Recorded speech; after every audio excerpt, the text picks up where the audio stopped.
이 평가라는 것도 굉장히 아이들의 본성에 어긋나는 것이거든요. 인간은 누구도 평가받고 싶어 하지는 않아요. 평가받고 싶어 하면 인정받고 싶어 해서 이게 인정을 받으면 되는데 줄을 세우잖아요.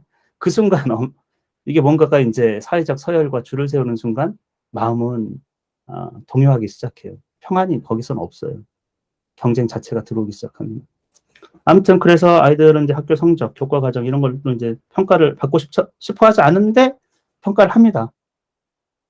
그게 동기유발이 되는지는 모르겠으나 저는 결단코 그게 동기유발이 된다라는 좋은 동기유발이 된다라는 논문을 본 적이 없어요. 피상적으로 그렇게 해야 공부하는 애가 있다고 생각할 수는 있어요. 근데 인간은 길게 보면 절대 그럴 수가 없다라는 거예요. 그리고 그런 환경에 오래 장기간 놓여 있는 것 자체가 그렇게 바람직한 건 아니거든요. 왜냐하면 그렇지 않아도 우리는 그 아이를 인정해 줄 수 있기 때문에. 성적이나 뭐 다른 외부적인 어떤 성과 이런 것을 통해서 아니더라도. 아무튼 그래서 독서 교육도 결국 교과 과정 학교 교육의 시녀로 전락시켜 가지고 공부 잘하는 어떤 비법처럼 여기고 있어요. 그래서 이런저런 책들이 참 아이들이 싫어하는 것만 골라 어른들이 하고 있죠.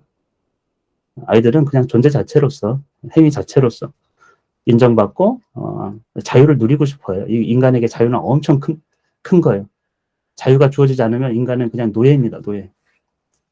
자기가 주체성이 있다고 생각해도 이 자유의 한도만큼인 거예요. 자유가 있는 속에서 선택하는 것과 없는 속에서 뭔가를 탁월하게 하는 거는 차원 자체가 다른 거예요. 자유의지를 가지고 탁월하게 하는 것과 시켜서 탁월하게 하는 것은. 저는 그래서 이제 초등학교 2, 3학년 애들부터 이제 글을 읽을 수 있으니까 읽을 수 있는 책부터 시작을 하거든요. 뭐, 대체로는 아이들이 좋아하는 책이에요. 피터팬이나 정글 이야기, 메리 포핀스, 리틀 박사, 피노키오 뭐 이런 책, 토드깎이 상상력이 뭐 엄청 자극하는 책들이고 좀 얇습니다. 그래서 아이들이 되게 좋아하고 이런 책들은 지금까지 살아남은 어린이를 위한 고전이에요. 그런 이유가 있어요. 어떻게 보면. 그 나름대로의. 근데 부모님들께 제가 이제 처음에 아이들이 읽을 만한 책을 좀 선별해 달라고 요청을 하죠. 이 책은 같이 책을 읽고 토론하지 않아요. 같이 책을 읽고 독후 활동하지 않아요. 그냥 읽는 것 자체를 인정해 주면 돼요. 왜냐하면 우리는 그걸 인정해 줄 수가 있어요. 아이들은 싫은 거를 5분 이상 안 합니다. 표정이나 이거 딱 보면 알아요. 그거를 근데 어 싫은 거를 오래 하고 있는 애를 칭찬해 주잖아요. 여러분은 애가 좋아하는 거를 어 집중해서 하는 그 자체도 칭찬해 줘도 돼요. 그게 결국에 성과로 이어지기 때문에. 저는 우리 아들이 게임에 막 뭐 인제 저한테 또 얼마나 게임 얘기를 하는지 몰라요. 그렇지 않습니까? 거기서 뭘 얻었다는 거야. 아이템이 이게 얼마나 어려운지 어쩌고저쩌고 잘했다고 해 줘요. 그래서 맨날 배틀그라운드 보면 치킨을 먹거든요. 1 등하면 치킨 먹는 날. 예. 성인 게임이어 가지고 술 먹고 치킨 먹는지 모르겠으나 치맥인지. 이 처음 치킨 먹었던 그날 제가 다 기억해요. 아이가 얼마나 좋아하는지. 그리고 그 1대1 맨 마지막에 최종 승자 이렇게 가를 때 있잖아요. 2명 남았어. 애가 엄청 떨어요 막. 덜덜덜덜덜. 여기 처음 와 봤거든. 최종 승자가 되느냐. 거기서 졌어요. 너무 떨어 가지고. 그런 모습을 보면서 아 그 아이는 그 자기의 성취를 받고 싶어서 와 가지고 자기가 했던 일을 막 얘기하더라고요. 물론 저는 그 옆에 있었어요. 있기도 하고 엄마한테 가 가지고 얘기도 하고 엄청 잘했다고 해 줬어요. 엄청 잘했다고. 저는 그런 성취도 "네가 어떻게 해서 잘할 수 있었지?" 저는 처음부터 알고 있어요. 아이가 제가 게임방을 제가 보냈거든요. 중학교 1 학년 때. "야 게임을 하려면 너 이 너 핸드폰 이렇게 쬐끄만 거 말고 제대로 된 거 해 봐." 좋은 PC에서 게임방 보냈더니 인제 그때 유행했던 게 배틀그라운드고 자기도 그 정보를 알아 가지고 걔 18 세일 거예요 아마도. 그래서 제가 인제 하는 척하고 애한테 시켜 봤죠. 두려워 가지고 마치 범죄를 저지르는 것처럼 "이거 안 되는데." 경고문이 떴어요. "28세 이상이 그러니까 "이거 해도 돼? 해도 돼?" "아이 괜찮아." 그래서 인제 시작했는데 하나도 못하죠. 낙하산 피는 것도 모르니까 시작해 가지고 찡찡거려요. 이거 하면 안 돼." 그러니까 마치 뭐라 할까요? 예 너무 어려워서 못할 거기도 하고 또 환경이 그러니까. 그래서 그다음부터는 제가 인제 혼자 가서 해 보라고 몇 번 하더니 어느 날은 전화가 와 가지고 "아빠 나 쫓겨났어 이러더라고요. 사장 알바가 했을 때는 안 쫓아냈는데 사장님이 오시고서는 미성년자가 거기 있으니까 쫓아내 버리더라고요. 그래서 제가 전화 받고 아니 제가 허락한 거고 제가 있겠다고 해도 안 된다는 거예요. 혹시라도 예, 아버님께서도 아니 누가 또 신고하면은 영업정지라고 그래가지고 못했어요. 그래서 제가 컴퓨터를 사줬어요. 그때 열심히 해가지고 대체적으로 우리 아들이 이제 초등학교 때부터 지금 고등학교 2학년 연령인데 게임 시간이 대체적으로 한 10,000시간 정도 됩니다. 10,000시간 자기는 조금 안 된대요. 아마 제 주변에서 그렇게 많이 게임하는 애는 힘들어요. 근데 저는 그거는 전혀 크게 문제 삼지는 않았거든요. 아니, 너무 많이 하면 이제 줄이라고 하고, 그래서 지금은 어떻게 됐느냐. 주말에만 조금 합니다. 주말에만. 게임은 제일 잘해요. 이 또래 애들은 넘어설 수가 없어. 그런데 그것도 아예 타고성이거든요. 그럼 제가 물어봐요. 너 어떻게 해서 처음에 그렇게 뛰어내리는 것도 못하고 막 엄청 못했는데. 왜냐하면 시간을 들이고 열심히 하고 집중하고 그 성취는 똑같거든요. 근데 이제 하면 할수록 좀씩 시들해지는 건 있죠. 네, 조금씩 제가 그런 건 확실히 느껴지는 것 같아요. 그거를 이제는 자기가 해야 되는 수학 공부라든지 코딩이라든지 그런 거를 조금 더 많은 시간을, 대부분의 시간을 책을 읽고 코딩하고, 수학 공부를 해요. 보통 아이들보다 훨씬 더 주체적이에요, 사실 어떻게 보면. 그러니까 너무 어렸을 때 우리가 자칫 잘못하면 너무 이제 막 길을 다 막고, 그러니까 애들 좋아하는 건 다 막고, 싫어하는 것만 골라 하면 그게 성취가 있을 수가 없다라는 거. 어떤 경우에도 성취라는 걸 느끼지 못할 수가 있어요. 그리고 줄을 쭉 세워가지고 하면은 2등이 성취감을 느낄까? 그건 또 별개의 문제예요. 그렇지 않습니까? 그런 방식의 어떤 경쟁에서의 성취라는 건. 그럴 필요가 저는 별로 없다라는 거예요. 그래서 저는 이제 어렸을 때부터 아이에게 다른 뭐 게임을 해도 되는데 책은 읽어야 된다는 얘기는 많이 했어요. 그리고 사실 그거를 보여주기 위해서 가정에서 책을 사실은 애를 데리고 다니면서 많이 읽었고 도서관도 좀 가고 또 커피숍 같은 데 가서도 책을 같이 가서 책을 읽고 30분 정도라도 읽고 대화를 하고 그럼 아이는 또 놀으라고 하고 그러니까 어렸을 때부터 늘 책을 조금 가까이 했고 책을 지금은 이제 쉽게 읽기 때문에 그거는 잘 생각해 보세요. 이 아이가 이제 20살 뭐 전공을 선택하든지 뭐를 한다고 하면 지금 고등학교까지는 다 모든 걸 다 잘해야 될 것 같잖아요. 대학을 딱 선택하고 나서는 전혀 그렇지 않잖아요. 자기 전공에서 자기가 읽어야 될 그 모든 책을 읽는 능력이 있어야 되거든요. 읽고 이해할 수 있는. 자기 싫어하는 걸 할 건 아니니까 필요한 지식들을 계속 쌓을 거고 뭐 저는 거기에서 이제 수학과 코딩과 영어와 책 읽는 능력이 기본이라고 생각했기 때문에 다른 교과야 읽으면 되는 거기 때문에 그런 얘기를 좀 사실 어렸을 때부터 많이 들려줬어요. 그리고 제가 아이들을 만나면 고정교육이든 책 읽기 교육이든 수학 교육이든 정말 핵심은 뭐냐면 우리가 뭐를 지시적으로 가르쳐 주는 건 아니에요. 그러니까 그런 게 중요하진 않다는 거예요. 일단은 자유의 분위기를 줘야 돼요. 통제적 중심이 아니고 자유가 조금 넘치는 어떤 분위기. 아이들이 뭐 처음에는 산만합니다. 그냥 선택을 좀 주고 이러면 저는 책 읽기도 아이들에게 선택하게 해요. 처음에 선택하게 할 때 아이들이 정말 놀랍게도 야, 책 읽는 시간 선택해보자 하면은 2시간, 3시간 한다고 그래요. 아이들의 특성입니다. 자기 깜냥을 몰라요. 일단은 만족시키고 싶어 해. 부모님이나 어른들의 얘기를. 근데 그 뒤에 지키지 못함으로써 실망을 엄청 줄 거라는 거는 그 미래 얘기는 뭐 나중 얘기예요. 그때 가서 해결하는 거고 일단은 현재에서는 부모님의 인정과 만족을 시키고 싶어서 자기 능력 벗어나는 일을 하겠다고 해요. 근데 우리가 그거 지켜보면 귀엽긴 하죠. 해맑은 얼굴로. 근데 그런 것들을 악하게 보지 말라는 거예요. 아이들은 그럴 수 있다. 근데 우리는 교육을 통해서 야 그거 쉽지가 않아. 그거는 3시간씩 읽겠다고? 와 그거는 정말 대단하긴 한데 쉽지가 않아. 우리는 책을 읽을 때 집중해서 읽을 거야. 인간이 보통 너희들 포함해 가지고 어른까지 다 해서 글을 읽을 수 있는 인간이라고 하면 초등 1학년에서부터 어른까지 몇 몇 분이나 집중을 지속할 수 있을 것 같으니 물어보면 아이들이 뭐 1시간이요, 2시간이요, 아니면 30분이요, 뭐 40분이요.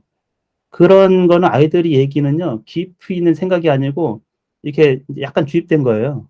너 이렇게 이 정도는 읽어야지. 예를 들면 아니면 그런 것들이 옳다고 생각하는 걸 얘기하는 건데 한 2분 정도거든요. 사실은 왜냐하면 생각은 잡아놓을 수가 없어요.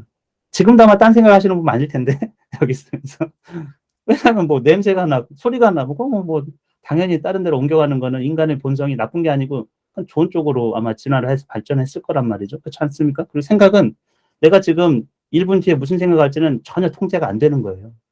잡을 수 있을 것 같지 않아? 안 잡혀 이게. 그래서 집중하는 게 그렇게 어려워. 근데 우리 어른들은요, 집중하는 게 엄청 쉬운 것처럼 얘기합니다. 집중해. 집중하면 다 돼. 안 된다니까요. 집중해가 집중이 안 돼요, 그게. 집중이 어렵다고 얘기를 해줘야 돼요. 2분. 2분이야, 2분. 그럼 아이들은 또 착해가지고, 그러면 이제 정해보자. 집중해서 읽는 거야? 그러면 1분, 2분 시작해요. 그러니까 아이들의 견해는 늘 확고한 건 없습니다. 그래서 우리가 어떤 얘기를 해주느냐에 따라서 아이들은 영향을 좀 많이 받는 편이에요. 그렇다고 해서 그게 뭐 영원히 가는 건 아니지만, 2분으로 시작합니다. 애들이 뭐 읽었는지 안 읽었는지 신기해요. 그럼 여러분 생각해 보세요. 2분을 읽으면 부담스러울까? 그럼 부작용이 있을까? 없죠. 시작하는 마당에. 없습니다. 아이들 힘들어하지도 않아요. 그럼 쉬는 시간 정해보자. 그럼 애들이 어리둥절해. 쉰다고요? 너희들 정해봐. 그러면 이제 최대 제가 줄 수 있는 건 10분이다. 이렇게 양해를 하고 엄청 죄인인 것처럼 미안하다, 미안하다 하면서 이렇게 얘기를 해줘요. 더 주고 싶은데 우리 또 읽어야 되고 이유도 있으니까 10분 최대. 아이들은 선택은 10분 쉬려고 그래요. 칭찬해주면 됩니다. 그거. 제가 여기서 우리 어른들이 아이들을 잘 이해하지 못한다는 결정적인 게 너무 많아요. 제가 아이들을 뭐 수학감각 특강도 해보고 그러면 어른들은 너무 아이들을 이해를 안 해요. 너무 무시하는 거지 사실 아이들 생각을. 이제 책을 선별하면 아이들 책을 선별하면 엄마들은 일단은 왜 얘가 얇은 거, 그림 많은 거 이런 거 선별한다고 좀 아쉬워해요. 거기서 판단이 딱 서. 쉬운 거. 근데 옆에 있는 애를 딱 봐. 쟤는 또 벌써 두꺼운 거를 잘 보세요. 아이에게는 전혀 문제가 없습니다. 그걸 판단하는 우리의 가치관의 문제라는 거예요. 그러면 아이에게 무슨 말을 들려줄 수 있어요? 근데 말로는 그래 괜찮은 것 같아. 뭐 이런 식으로 이제 짧은 거 했다고. 아이는 늦게 엄마의 아빠의 그 마음은 기가 막히게 알아요. 그 아이는 천재예요, 천재. 우리가 여러분이 마음을 감출 수 있다고 생각하지만 다 어렸을 때부터 타고난 붙어 있었잖아요, 사실은. 엄마 젖도 먹고 엄마의 숨결도 느끼고 이래가지고 엄마의 숨결, 감정, 목소리, 변화, 표정의 변화. 그러면 아이에게는 그 순간 동기가 많이 사라집니다. 이 책을 선택했는데 엄마가 별로 안 좋아하는 것 같아. 당연하지 않겠어요? 근데 권장도서는 아예 선택권이 없어요. 그런 게 제가 문제라는 거예요. 좋은 책은 아이가 선택해서 읽겠다는 책. 그러면 여러분은, 저는 그래요. 왜 선택했니? 그러면은 아이가 선택 기준이 있겠습니까? 없겠습니까? 없습니다. 책 같은 경우는. 읽어보지 않았는데 선택한 거예요, 이거는. 뭐, 리뷰를 보고 선택하는 것도 아니고, 우리는 그걸 인식해야 돼. 아이가 갖고 있는 정보가 굉장히 제한적인 상태에서 선택을 했다라는 거는, 그리고서 이제 우리는 판단하죠. 얇으니까 했구나. 이런 얘기를 하면 안 돼요. 그러니까 거기에 판단이 들어가서 좀 부정적인 뭔가 뉘앙스를 끼쳐주면은 아이가 뭐 이거 재밌을 것 같아. 이 아이는 뻔해. 그 뭐 구체적인 얘기를 자기가 표현을 못 해요. 그리고 또 이게 뭔가 감춰야 된다고 생각하면은 얘기를 안 하기 때문에 그러면 보니까 야 이거 그림도 많고 또 이 이야기가 재밌겠구나. 와, 이 책을 잘 선택한 것 같은. 작가는 누구지? 와, 이 사람 유명하던데. 야, 그거 어떻게 알고 선택했어? 물론 당연히 아이는 모르고 선택했죠. 저도 그런 얘기를 들려줘요. 아이가 뭐 마크 트웨인의 작품을 읽어왔다. 그러면 작가에 대해서 얘기해 주면서 야, 그 작가 굉장히 대단한데 너 진짜 책 보는 안목이 있다. 모르고 선택한 거예요, 아이는 사실은. 아이들 작가 안 봅니다. 어쨌건. 그 뒤부터 아이는 그 책을 선택해서 읽을 수 있을 마음이 생길까요, 안 생길까요? 훨씬 더 생겨요. 거기에 가치를 부여했기 때문에. 긍정을 더 해주고 인정이라는 걸 해줬기 때문에. 얇은 책은 아이가 지혜로워서 그 책을, 왜냐하면 내가 읽겠다는 의지입니다, 그게. 저는 어떤 애도 봤냐면 두꺼운 책을 선택하고 대충 읽어요. 그리고 읽었다고 그래. 엄청 빨리 읽어요. 그리고선 옆에 친구 읽었나? 이렇게 쳐다봐. 계속 의식하면서. 책에 전혀 빠져있지 않고. 독서 왕입니다, 걔가 학교에서. 그러니까 이거는 우리가 아이들 교육에서는 자꾸 우리가 그 결과를 통해서 외적인 어떤 형태를 보려고 하지만 뭐 그건 사회에서 그렇다고 치면 어쩔 수 없지만 가정에서는 거기에 가치를 크게 줄 필요가 없습니다. 아이 선택과 아이 행동과 뭐 예를 들면 5분을 읽고 놀러 도망갔어요. 야, 이 녀석아. 너는 30분 읽겠다고 하고 그럴 필요가 없어요. 어린아이한테. 너 읽는 모습 보니까 아주 제대로 읽더라. 잘했어. 이렇게 해도 아무 부작용이 없는 거예요. 그거는. 그러면 아이는 인정받고 한 것을 더 강화시키려고 그래요. 그러면 그 뒤로 10분도 읽고 15분도 읽고 20분도 읽고 그런 거를 자꾸 칭찬해 주는데 거꾸로 자꾸 가요. 희한하게. 왜 우리는 다 알고 있으면서도 왜 자꾸 교훈을 주려고 하고 왜 자꾸 말로 길을 열어주려고 하고 아이를 인정하지 않으면서 그러니까 자꾸 이게 본성에서 정말 멀어지는 교육, 점점 멀어집니다. 그래가지고 그런 교육을 지금 하고 있죠. 성취감도 없어요. 점수로 이렇게 성취감 있을 것 같지는 전혀 없습니다. 부모님이 아이를 어떻게, 아이 행동에 대해서, 아이 말에 대해서 어떻게 반응해 주느냐에 따라서 아이는, 그리고 또 책은 성취감을 줄 수 있는 게, 책은 이제 한 권을 뗐다라는 데서 성취감도 있을 수 있고, 자기가 거기에서 접하면서 무슨 생각이라는 걸 하잖아요. 그렇지 않습니까? 그러면 아이가 또 와가지고 얘기하면 그런 걸 인정해 주면서, 그걸 소통하면서 이런 데서 즐거움과 성취를 느끼는 거예요. 그리고 성취라는 건 반드시 목표를 달성했을 때 와요. 중간에서 멈추면 성취감이 확 사라져요. 그러니까 한 책이라도 얇은 책을 읽어서 완결 짓는 게 훨씬 더 좋은 겁니다. 근데 부모님들은 왜 그렇게 빨리 가기를 원하는지는 저는 잘 모르겠어요. 그거를. 빨리 갈 필요가 없어요. 거기 빨리 가가지고 뭐 줄 서가지고 뭐 할 것도 아닌데. 뭐 보통 이제 할머니들 보면은 신호등 오면 달려가잖아요. 빨간불에도 달려가죠. 가서 할 일이 없어. 먼저 가가지고. 근데 그 아이들은 그게 버릇이 됐는가? 일단은 뛰어. 일단 빨리. 뭐 이게 우리 몸에 DNA에 박혀있나요? 한국 사람들은. 아무튼 저는 잘 모르겠지만, 예, 아무튼 그런 현상들도 좀 있어서 제가 말씀드린 겁니다. 아이가 지혜롭다라는 거예요. 아이 선택에서. 그리고 그 지혜를, 왜 지혜로운지를 칭찬해 주세요. 그리고 인정해 주고. 그러면은 아이는 자연스럽게 책도 읽고, 그게 이제 저도 처음에는 2분에서 시작한 책 읽기가 6개월 지나면 50분을 읽어요. 아이들이 선택하고. 희한하죠. 아이들이 더 책을 읽겠다고 선택을 한다니까요. 부모나 선생님이나 엄마나 아빠가 이 시간을 읽어 하지 말고 조금 시작해서 계속 칭찬을 해주잖아요. 아이들이 더 읽겠다고 한다. 아이들이 더. 근데 그게 자연스러운 교육이라는 게 제가 말씀드리는 겁니다. 그래서 이렇게 어려운 책을 그렇게 집중 잘했네. 너희들 모습이 너무 좋다. 너무 사랑스럽고 예쁘고. 아이들에게는요, 정말 그 자체로서 인정해주는 그런 환경이 중요하고, 자유, 만끽하는 거, 뭐, 헛소리 하지 말고, 딴소리 하지 말고, 집중하라고 하고, 그런 통제적인 어떤 환경에서는, 글쎄요, 저는 그게 뭘 낳는지는 잘 모르겠어요. 어떤 지식을 더 확실하게 얻을 수 있는지는 모르겠으나, 그게 중요하진 않다. 그래서 제가 고전 읽기 뭐 1단계도 그렇고, 2, 3단계는 이제 많이 설명을 많이 하고, 아이들에게 이제 어떤 그리스 로마 신화의 어떤 체계성, 또 호메로스의 책에서 어떤 이제 어떻게 읽어야 되는지, 배경 지식이라든지 이런 것들도 이제 단계가 올라가면 중요하잖아요. 그런 거를 즐겨서 아이들이 접하면서 이해할 수 있도록 그런 방식으로 하지만 1단계에서는 사실 가르치는 자가, 아이들과 함께 있는 자가 하는 일이 좀 적어야 돼요.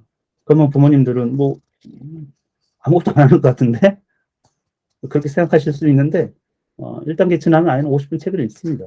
그게 어린아이들에게 필요한 교육이라고 저는 생각하고 있습니다. 칭찬해주고 인정해주고 격려해주고. 좀 온라인 교육이 있기 때문에 좀 어려운 측면이 있어요. 아이가 어떤 아이들은 안 되는 아이들도 있거든요. 꺼놓고 뭐 딴짓 할 수도 있고 그렇잖아요. 그건 이제 옆으로 좀 새는 주제이긴 하지만 어쨌건 그런 경우에도 부모님께서 옆에 있으실 수는 있는데 그때는 늘 모든 아이의 본성에 대해서 긍정적으로 보라. 자연스러웁니다. 이게 앉아가지고 게임을 하고 싶겠습니까? 책을 읽고 싶겠습니까? 게임을 하고 싶겠죠, 그렇죠? 근데 제가 얘기하는 거 그걸 권장하라는 게 아니에요. 그게 엄청 이상한 게 아니라는 말씀을 드리는 거고 그럼에도 불구하고 책을 조금 읽었으면 그걸 더 칭찬해 주라는 얘기예요. 그럼으로써 그거를 더 강화시켜 줄 수가 있다.